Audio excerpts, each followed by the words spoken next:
All right, hello friends, welcome to यार्स का YouTube channel. मेरा नाम है आयुष राठी और ये हमारा ट्रिक्स एंड चीट कोड्स का एक और नया एपिसोड है जिसमें मैं आपके सामने प्रीवियस ईयर क्वेश्चंस लेने वाला हूं। जेईई मेन के 2013 के हम लोग यहाँ पर क्वेश्चंस देखेंगे और उसमें देखेंगे किस तरीके से ट्रिक्स एंड चीट कोड्स लगता है, जाली जुगाड़ टेक्निक्स लगते हैं, किस तरीके से हम लोग तुक्का मार सकते हैं, किस तरीके से हम लोग आंसर तक या फिर उसके पास पहुंच सकते हैं। अगर आप एक्चुअल तरीके से क्वेश्चन को सॉल्व करना नहीं जानते हो तो क्या हमारे पास में ऑल्टरनेटिव मेथड्स होते हैं जिससे हम एग्जाम को जो है टैकल कर सकते हैं, थोड़ा सा मैनेज कर सकते हैं। ये सारी चीजें हम इस वीडियो के अंदर देखने वाले हैं। जल्दी से वीडियो को लाइक करके चैनल को सब्सक्राइब करके यार स्क्वाड का हिस्सा बन जाओ। उम्मीद करते हैं कि आपको ये वीडियो पसंद आएगी।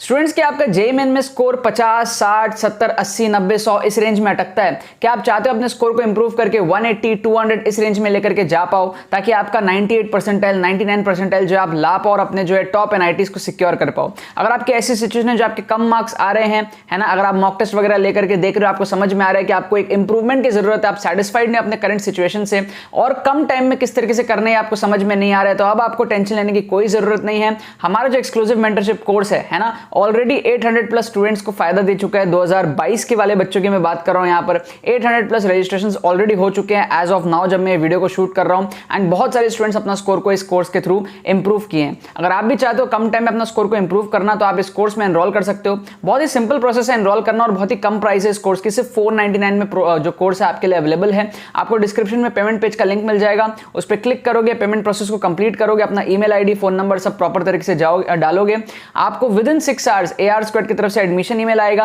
एंड कोर्स के वीडियोस भी आपको जो है 6 घंटे के अंदर अंदर जो है डिजिटली सेंड होने स्टार्ट हो जाएंगे। शेड्यूल वगैरह सब कुछ आपको जो है मेल पे मिल जाएगा। ठीक है, कोर्स के अंदर में है क्या, प्री रिकॉर्डेड फॉर्म में कोर्स है। 5 घंटे का लगभग कोर्स है, 4 से 5 घंटे का कोर्स है जिसमें आपको प्री रिकॉर्डेड वीडियोस के फॉर्म में समझाया जाएगा किस तरीके से आपको ट्रिक्स लगाना रहता है, लेटेस्ट पेपर के अंदर में क्या क्या ट्रिक्स है, सारे डायनामिक्स आप लोग ट्रिक्स के समझोगे, ट्रिक्स की थ्योरी, ट्रिक्स की एप्लीकेशन, सारी चीजें समझोगे एंड बहुत सारे सीक्रेट स्ट्रेटेजीज है, साइंटिफिक स्टडी टेक्निक्स है जो आपको कोर्स के अंदर में दिए हुए हैं जिससे आप कम टाइम में जो है जेईई मेन को टैकल कर सकते हो। ठीक है, मेरे पूरे एक्सपीरियंसेस उसके अंदर में किस तरीके से मैंने किया था। मैं जो है अपने टाइम पे अच्छी खासी रैंक लेकर के आया था। 15,000 मेरी रैंक थी जेईई मेन के अंदर में, which is close to 98-99 percentile. कम टाइम में किस तरीके से मैंने किया था और आप लोग किस तरीके से कर सकते हो, सारे एक्सपीरियंसेस कोर्स के अंदर में है। तो अगर आप सीरियस एस्पिरेंट हो जेईई मेन 2022 के, जरूर से आप लोग इस कोर्स का फायदा उठा लेना।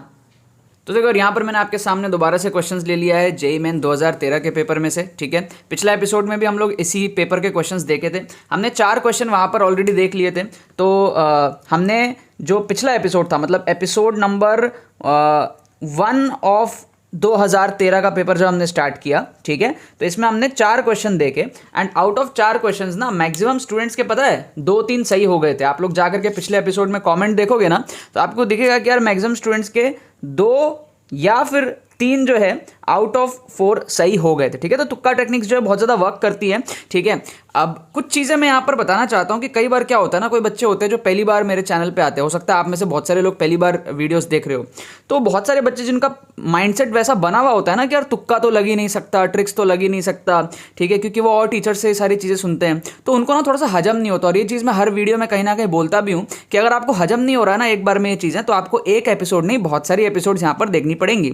मैंने पिछले वीडियो में भी ये चीज़ कही थी कि हम 2013 के एक एपिसोड नहीं बहुत सारे एपिसोड्स यहाँ पर लेने वाले हैं और बहुत सारे क्वेश्चंस लेने वाले हैं। ठीक है, तो अगर आपकी भी ऐसी सिचुएशन है, आपको समझ में नहीं आ रहा है यार ये सारी चीज़ें, तो आपको बहुत सारे वीडियोस देखने की जरूरत है। 10-15 वीडियोस जब आप देखोगे तब आपको समझ में आएगा कि यहाँ पर चीज़ चल क्या रही है। ठीक है, फॉर एग्जाम्पल क्या हुआ था, आज ही एक सुबह सुबह उठ के मैंने एक कमेंट देखा, एक बच्चे ने ये लिखा था कि सर ये बोर्ड एग्जाम नहीं है जो हम तुक्का मार के जो है क्रॉस कर लें, ये वर्ल्ड का सबसे टफेस्ट एग्जाम है। ठीक है, तो सोचो ऐसा माइंडसेट बच्चों का बना हुआ है, भाई बोर्ड एग्जाम में तो वैसे भी तुक्का नहीं लगेगा। आप सोच के देखो, बोर्ड एग्जाम जहाँ पर थ्योरी लिखनी है वहां पर तुक्का लगेगा या फिर यहाँ पर जहाँ पर 4 ऑप्शन दिख रहे हैं यहाँ तुक्का लगेगा। एक कॉमन सेंस ही बात है, लेकिन बच्चों को ये चीज़ समझ में नहीं आती है।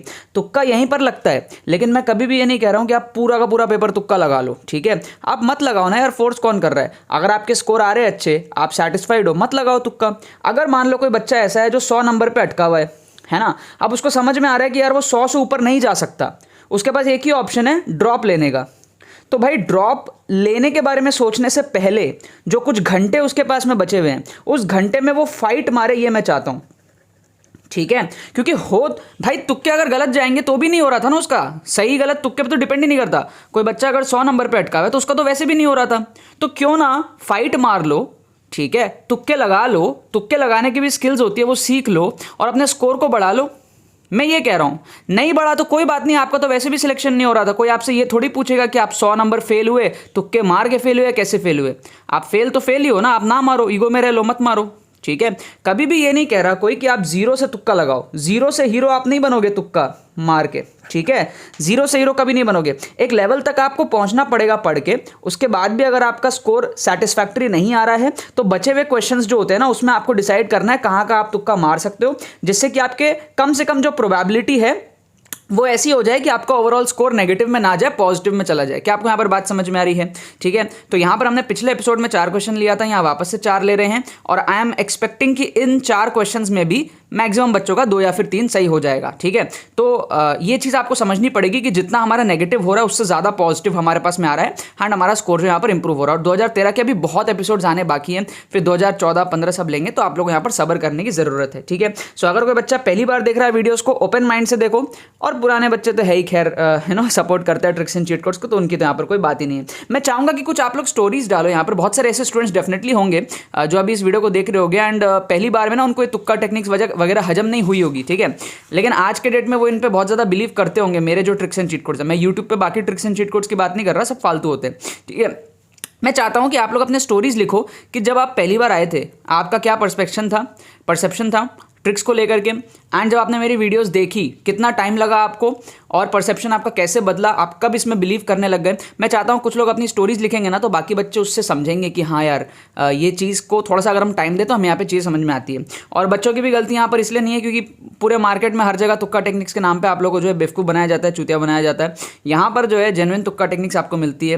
पूरे यूट्यूब में, पूरे एजुकेशन इंडस्ट्री में तुक्का टेक्निक्स अगर कुछ है, या फिर ट्रिक्स एंड चीट कोड्स अगर कुछ है, तो वहाँ पर सिर्फ एक ही नाम आता है, वो आता है AR स्क्वाड का, ठीक है। अब यहाँ पर इन वीडियोस में क्या हो रहा है, अभी लकीली यहाँ पर ये हो रहा है कि हम एग्जैक्ट आंसर तक नहीं पहुंच पा रहे। इन वीडियोस की मैं बात कर रहा हूँ। फॉर एग्जांपल यहाँ पर भी हम क्या करने वाले हैं, वापस से चार्ट बनाने वाले हैं पिछले एपिसोड के जैसे।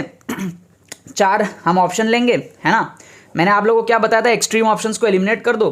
तो एक्सट्रीम के केस में आप देखोगे तो यहाँ पर R⍵0 सबसे बड़ा एक्सट्रीम है, और R⍵0/4 सबसे छोटा एक्सट्रीम है, तो ये एलिमिनेट हो जाएगा। B और C में से आप जो तुक्का लगा लोगे क्वेश्चन 3 में, ठीक है। यहाँ आप देखोगे एक्सट्रीम को एलिमिनेट करोगे तो 12 सबसे बड़ा एक्सट्रीम है, 3 सबसे छोटा एक्सट्रीम है। बी और सी में आप अगेन तुक्का लगा लोगे यहाँ पर। क्या आपको बात समझ में आ रही है, ठीक है। फिर यहाँ पर आप देखोगे तो सबसे छोटा है 0, सबसे बड़ा है 13.3, तो आप बी और डी में से यहाँ पर तुक्का लगा लोगे, ठीक है। तो यहाँ पर अनफॉर्चुनेटली या फिर फॉर्चुनेटली जो भी कह लो, हो ऐसा रहा है कि हम एग्जैक्ट आंसर वाले तुक्के पे नहीं पहुंच रहे हैं, ठीक है। बट ऐसे बहुत सारे क्वेश्चंस आएंगे जब हम एग्जैक्ट आंसर पे पहुंचेंगे। यहाँ पर हम 2 ऑप्शंस एलिमिनेट कर रहे हैं, तो प्रोबेबिलिटी हमारी 50% यहाँ पर बन रही है। लेकिन जब आप ऐसे क्वेश्चंस देखोगे ना, वो आएंगे, क्वेश्चन टू क्वेश्चन डिपेंड करता है। जब आप ऐसे क्वेश्चन देखोगे ना जहाँ पर 3 ऑप्शन एलिमिनेट हो जाएंगे, तब आपको रियल मजा समझ में आएगा तुक्का टेक्निक्स का, ठीक है। बट अभी भी कोई दिक्कत नहीं है, 4 में से अगर आप 2 भी सही करते हो तो आपको +8 मिलते हैं, और 2 गलत होने के -2 जाते हैं, तो +6 तो आपको मिल ही रहा है ना यार फोकट। तो इस चीज को आप, इसकी इंपॉर्टेंस को समझो। अगर आप ये 4 क्वेश्चन छोड़ रहे थे तब आपको ये चीज करना है, अदरवाइज आपको नहीं करना है, ठीक है ना। ये वाली चीजें समझ में आई। आपको क्या करना है, इन दोनों में से कोई एक ऑप्शन चूज करके कमेंट करना है, बी या फिर डी में से। एक्सट्रीम को हमने एलिमिनेट किया क्योंकि साइकोलॉजी में, वापस से बता देता हूं, मैंने कई बार ये चीज बताया है, जो भी टीचर होता है ना, जब टीचर कोई क्वेश्चन बना रहा होता है, ठीक है, मान लो आप टीचर हो, ठीक है, आपने क्वेश्चन बनाया, आपका आंसर आया 17, अब आपको ऑप्शन बनाने हैं, तो आप क्या ऐसे ऑप्शन बनाओगे 17, 18, 19, 20? नहीं ना, ऐसे थोड़ी बनाओगे। ये तो यार 17 एकदम कोने में एक्सपोज हो गया, क्या आप ऐसे ऑप्शंस बनाओगे? 14, 15, 16, 17 ये एकदम कोने में एक्सपोज हो गया? नहीं। साइकोलॉजिकली पता है क्या होता है, जब टीचर ऑप्शन बनाता है ना, तो बीच में कहीं डालता है 15, 16, 17, 18, कहीं बीच में वो 17 को फंसाता है। क्या आपको यहाँ पर बात समझ में आ रही है? सिंपल सी बात।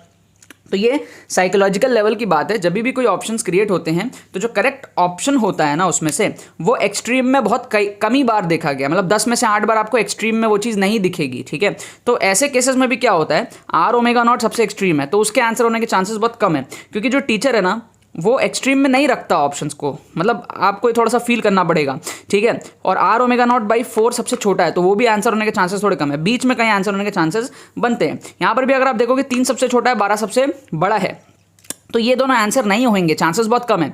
क्योंकि अगर 12 आंसर होता ना तो ऑप्शन पता है कैसे होते, 10, 11, 12, 13 या फिर 8, 10, 12, 14, मतलब 12 कहीं ना कहीं बीच में आता। 12 यहाँ पर एक्सट्रीम में है, 6 और 9 में से आंसर होने के चांसेस बनते हैं। 10 में से 8 बार यही होगा। आप मेरी बात मानो चाहे ना मानो, मैं बैक टू बैक एपिसोड्स में आपको प्रूफ करके दिखा ही रहा हूँ और सालों से प्रूफ करके दिखा रहा हूँ, ठीक है। यहाँ पर भी अगर आप देखो, यहाँ ये वाला तो हो गया। अब यहाँ पर आप देखो, मैंने आप लोग को एक फंडा बताया था कि जो भी टीचर होता है वो सिमिलर ऑप्शंस में आपको कंफ्यूज करने का ट्राई करता है, ठीक है। तो ये चीज़ बेसिक है। कई बार आपको पता होगा कि 2 ऑप्शन सेम सेम दिखते हैं, है ना, और उन्हीं में से कोई एक आंसर होता है ना। ये अगर आपको नहीं पता तो आपको एमसीक्यूज और सॉल्व करने की जरूरत है। जब भी 4 ऑप्शन हो उसमें से 2 ऑप्शन सिमिलर दिखे तो समझ जाओ कि टीचर को पता था कि आंसर क्या है और उसने 2 ऑप्शन सिमिलर जानबूझ के बनाए हैं ताकि आपको वहां पर कंफ्यूज कर पाए। तो बाई टू के 2 ऑप्शन यहां पर दिख रहे हैं, एक में 11/2, एक में 13/2। तो डेफिनेट सी बात है यार, इन दोनों को आप एलिमिनेट करोगे, बी और सी में से आप यहां पर क्या करोगे, तुक्का लगाओगे। क्योंकि यार देखो ये अब यहां पर क्या है ना, आप ये भी सोच सकते हो कि सर P0 और P0 ये भी एक जैसे दिखने में, ये एक जैसे दिखने में नहीं है, क्योंकि उस हिसाब से देखोगे तो सारे ही एक जैसे दिखने में, सब में P0 V0 है ना। स्पेसिफिक चीज देखो, नंबर देखो, 13/2 और 11/2, ये 2 स्पेसिफिक आपको सिमिलर ऑप्शंस दिख रहे हैं। तो बहुत हाई चांसेस बनता है, साइकोलॉजिकल लेवल पे सोच के देखो कि इन 2 में से ही आंसर होगा। क्योंकि यार अगर आंसर ये होता ना 4P0 तो टीचर 4P0 बनाता, फिर 5P0 V0 बना देता, फिर 6P0 V0 बना देता, एक 3P0 V0 बना देता। उसको ये माथापच्ची करने की क्या जरूरत थी, 13/2 11/2, ये उसके दिमाग में ऑप्शन आते ही नहीं ना, वो तो सिंपल से ऐसे 4 ऑप्शन बना देता ना। 13/2 11/2 स्पेसिफिक बाई टू के 2 ऑप्शंस बनाए हैं, तो बहुत हाई चांसेस है कि यहां पर हमारा आंसर बाई टू वाला होगा, ठीक है। अब तुक्के की प्रैक्टिस कैसे करते हैं हम लोग, ठीक है। यहां पर आप लोग क्या करोगे, यहां पर बी डी में से तुक्का लगाओगे, यहां पर बी सी में से तुक्का लगाओगे, यहां भी बी सी में से तुक्का लगाओगे एंड यहां पर भी बी सी में से तुक्का लगाओगे। इस तरीके का आप चार्ट एक कमेंट सेक्शन में बना लो, अपने आंसर्स जाके तुक्के लगा लो, मतलब 1 का बी, 2 का सी, 3 का बी, इस तरीके से आप तुक्के लगा लो। मैं आपको इसे करेक्ट आंसर्स बता देता हूँ और उसी कमेंट को आप एडिट कर देना, क्रॉस टिक इस तरीके से, या फिर आप जो है let's say incorrect correct incorrect incorrect, इस तरीके से आप उस कमेंट को एडिट कर देना और टोटल लास्ट में बता देना कि आपके आउट ऑफ 4 कितने सही हुए, ठीक है। मैं आपको इसका करेक्ट आंसर जो यहाँ पर बता देता हूँ। बाय द वे इसको मैंने सॉल्व नहीं किया है तो इन क्वेश्चंस को आप लोग सॉल्व करके वेरीफाई भी कर लिया करो। मेरे पास अरियंत की बुक है ये वाली, ठीक है। इससे मैं आंसर की देखता हूँ और आंसर की मैं आपको बता देता हूँ, ठीक है। मैं सॉल्व करके नहीं देखता हूँ, बिकॉज यहाँ पर मैं ट्रिक सिखा रहा हूँ, यहाँ पर मैं एक्चुअल तरीके से आपको सिखाने का कोशिश नहीं कर रहा हूँ। एक्चुअल तरीके से आप करोगे, अगर नहीं बनेगा तो आप ट्रिक से क्वेश्चन को अटेम्प्ट करोगे एट योर ओन चॉइस, ठीक है। सो यहाँ पर हमारे पास में जो आंसर है वो है डी, इसका आंसर हमारे पास में दिया हुआ है डी, इसका दिया हुआ है हमारे पास में बी, ठीक है। फिर इसका हमारे पास में दिया हुआ है सी, ठीक है, और इसका हमारे पास में दिया हुआ है बी, ठीक है। तो कुल मिला के क्या हो गया, D B C and B, ठीक है। तो ये हो गया हमारे पास में D B C and B, ये हमारे पास में आंसर्स दिए हुए थे। बाकी आप लोग वेरीफाई कर लिया करो सॉल्व करके, ठीक है। कई बार बुक में आंसर की गलत होता है तो हो सकता है मैं भी आपको आकर के गलत बता दूं, ठीक है। बट ओवरऑल अगर ये आंसर की हमारे पास में है, जो कि 99% केसेस में यही होंगे, कभी कभी गलत होता है, ठीक है। तो अगर आपके यहाँ पर 2 सही हो रहे हैं, लेट्स से 2 सही हो रहे हैं तो आपको मिलेंगे +6 नंबर, क्योंकि 8 - 2 गलत भी होंगे। अगर आपके 3 सही होंगे तो आपको मिलेंगे यहाँ पर 11 नंबर, क्योंकि 12 - 1 गलत भी होगा। अगर आपके 1 सही होंगे तो आपको मिलेगा +1 नंबर, क्यों, क्योंकि 1 सही होगा और 3 गलत भी होंगे। अगर आपकी बहुत ही फूटी किस्मत है 0, तब आपके आएंगे -4 यहाँ पर, ठीक है। बट अगेन अगर आपके 0 भी आते हैं ना, जो कि 99% बच्चों के आएंगे नहीं, बट गलती से भी अगर आपके आ रहे तो भी आपको निराश नहीं होना है, क्योंकि इन 4 क्वेश्चंस में हो सकता है आपके सारे गलत हो जाए, लेकिन पिछले एपिसोड में हमने जो 4 क्वेश्चन लिया था, हो सकता है वहाँ आपके 2 सही हो जाए, है ना, और आगे आने वाले एपिसोड्स में हो सकता है आपका सही हो जाए। तो हम यहाँ पर जो अपना सैम्पल स्पेस होता है ना, वो इतना छोटा नहीं रखते हैं। हम सिर्फ 4 क्वेश्चन में तुक्का नहीं लगाएंगे, हम लेट्स से 20 क्वेश्चन में तुक्का लगाएंगे, ठीक है। और 20 क्वेश्चन वो होंगे जो हमारे एग्जाम में छूट रहे होंगे, ठीक है। और उन 20 में अगर हमारा 10 सही हो जाता है लेट्स से, तो उस 10 के मिलेंगे हमको 40 नंबर, और बाकी 10 गलत होगा तो -10 नंबर। तो 40 - 10 आपके +30 आएंगे ना फोकट के। क्या आपको यहाँ पर ये बात समझ में आ रही है? 20 में से अगर 10 सही होता है तो 40 नंबर वहाँ से आएंगे, 10 गलत होगा तो 10 नंबर वहाँ जाएंगे, तो 30 नंबर फोकट के बढ़ गए ना। ये फोकट का जो बढ़ने वाला एडवांटेज है, ये मैं आपको सिखा रहा हूँ प्रोबेबिलिटी को यहाँ पर बीट करके। अगर आपको समझ में आ रहा है तो बढ़िया बात है, नहीं समझ में आ रहा है तो थोड़े और एपिसोड्स देखो, आपको जो है यहाँ पर चीज़ें समझ में आ जाएंगे, ठीक है। इसके अलावा मैं आपको बता देता हूँ एक्सक्लूसिव जो कोर्स है ना, काफ़ी सारे बच्चों के दिमाग में चल रहा है कि यार नेगेटिव मार्किंग आ रहा है हमारे सेक्शन बी में, जो इंटीजर टाइप क्वेश्चंस होता है, तो उसकी आप लोग टेंशन मतलब जो हमारा एक्सक्लूसिव कोर्स है ना ₹499 का, ठीक है, इस पर अभी डिस्काउंट भी चल रहा है, आप लोग इसको अभी इनरोल कर सकते हो, काफ़ी अच्छा डिस्काउंट चल रहा है, लिमिटेड सीट से तो प्राइस आगे और भी बढ़ सकती है, 499 से भी ज़्यादा हो सकती है। सो इसके अंदर में ना जो एक स्पेशल एपिसोड है वो हमने रखा है किस चीज़ का, इंटीजर मार्किंग के ऊपर में, जिसमें नेगेटिव मार्किंग होता है उसको किस तरीके से टैकल करना है, उसमें किस तरीके से आपको ट्रिक्स लगाना है ताकि आप सेफ रहो, नेगेटिव भी ज़्यादा ना हो एंड आपका जो है वहाँ पर काम निकल करके आ जाए, ठीक है। तो इस कोर्स में आप लोग एनरोल कर सकते हो, डिस्क्रिप्शन में आपको लिंक दिया हुआ है, सारे प्रोसेस आपको वीडियो के स्टार्टिंग में समझाई दिए थे। काफ़ी सारे बच्चे 800 plus students as of now जब मैं वीडियो रिकॉर्ड कर रहा हूँ 800 प्लस स्टूडेंट्स इसके अंदर में एनरोल कर चुके हैं और सभी अपना जो स्कोर बहुत अच्छे से इंप्रूव कर रहे हैं।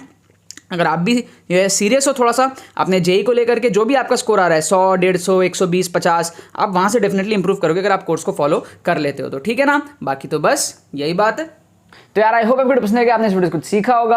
अगर आपको ट्रिक्स एंड ट्रिक्स वीडियो पसंद है तो वीडियो को लाइक करना मत भूलना और शेयर करना मत भूलना बाकी सारे फ्रेंड्स के साथ में, ताकि वो भी इस प्लेटफॉर्म का मजा उठा सके। बाकी तो बस बहुत बहुत धन्यवाद मेरे साथ जुड़ने के लिए, बने रहिए यार।